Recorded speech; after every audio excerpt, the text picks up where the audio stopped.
लेकिन कथा सुनने कहाँ गई? कुंभज ऋषि के यहाँ। और कुंभज ऋषि के दो नाम, एक नाम है कुंभज और दूसरा नाम है अगस्त। तो उनका नाम कुंभज क्यों पड़ा? क्योंकि उनका जन्म जो हुआ था वो मिट्टी के घड़े से हुआ था, और मिट्टी के घड़े को संस्कृत में कुंभज कहते हैं, इसलिए उनका नाम कुंभज पड़ा। और दूसरा नाम पड़ा अगस्त। तो अगस्त क्यों पड़ा? क्योंकि एक बार, ध्यान से सुनना, एक बार समुद्र देवता को अभिमान हो गया। तो सज्जनों, अभिमान कभी मत करना, क्योंकि अभिमान मनुष्य का भोजन नहीं, अभिमान मेरे भगवान का भोजन है।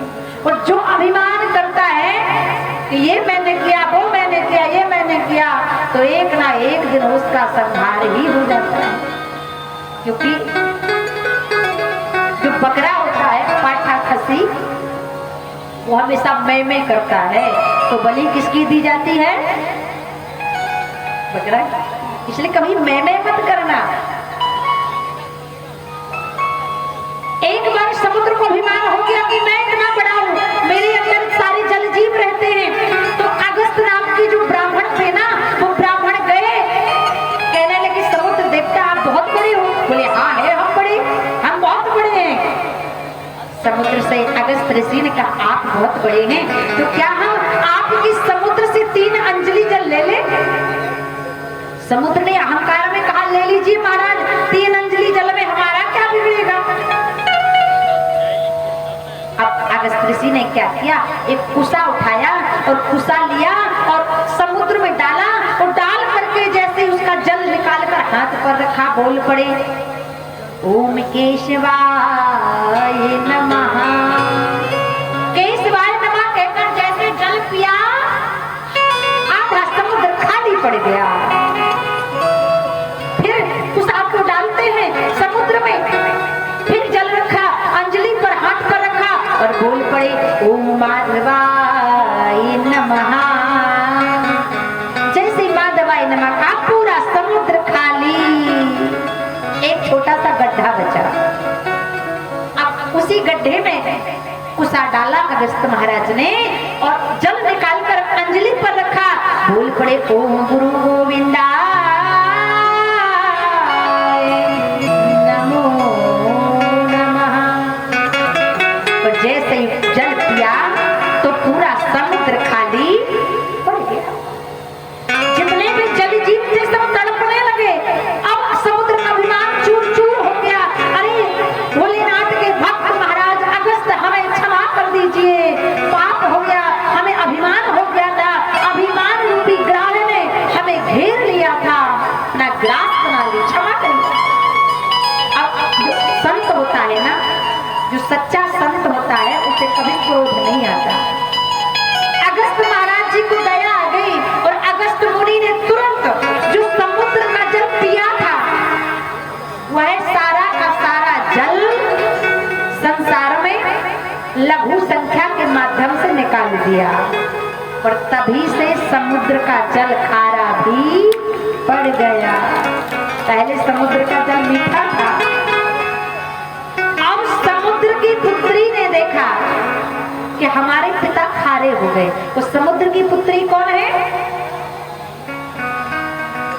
शांताकारं भुजगशयनं पद्मनाभं सुरेशं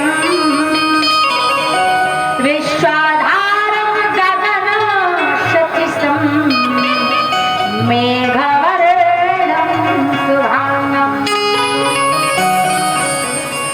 समुद्र की पुत्री कौन है? माता लक्ष्मी।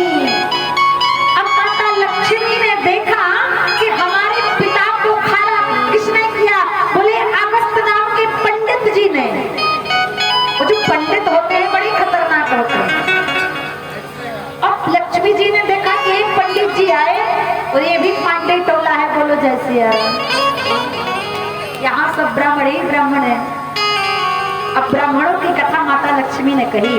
बोले देखा माता लक्ष्मी ने कि हमारे पिता को खारा कर दिया, और एक पंडित जी आए, उन्होंने हमारे पति की छाती पर लात मार दी।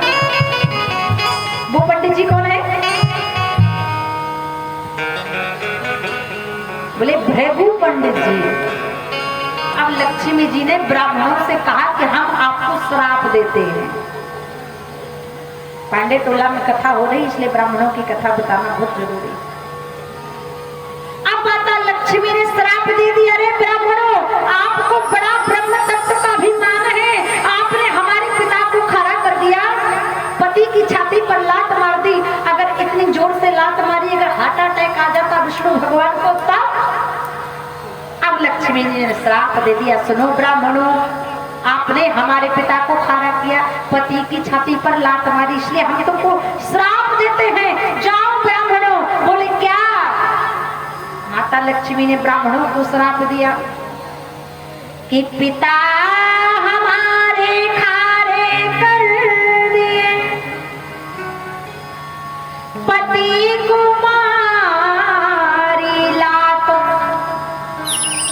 तब वही से हे सखी हम कहते, ब्राह्मण मांगत खा। एक ब्राह्मण ही ऐसा है जो हमेशा मांगता है। लेकिन अगर भगवान को प्रसन्न करना है तो दो ही रास्ते हैं।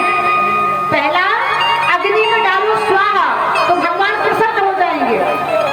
तो दूसरा, किसी ब्राह्मण को भोजन कराओ और उसके हाथ पर दक्षिणा रख दो तो ब्राह्मण कहेगा आहा, तो भी भगवान प्रसन्न।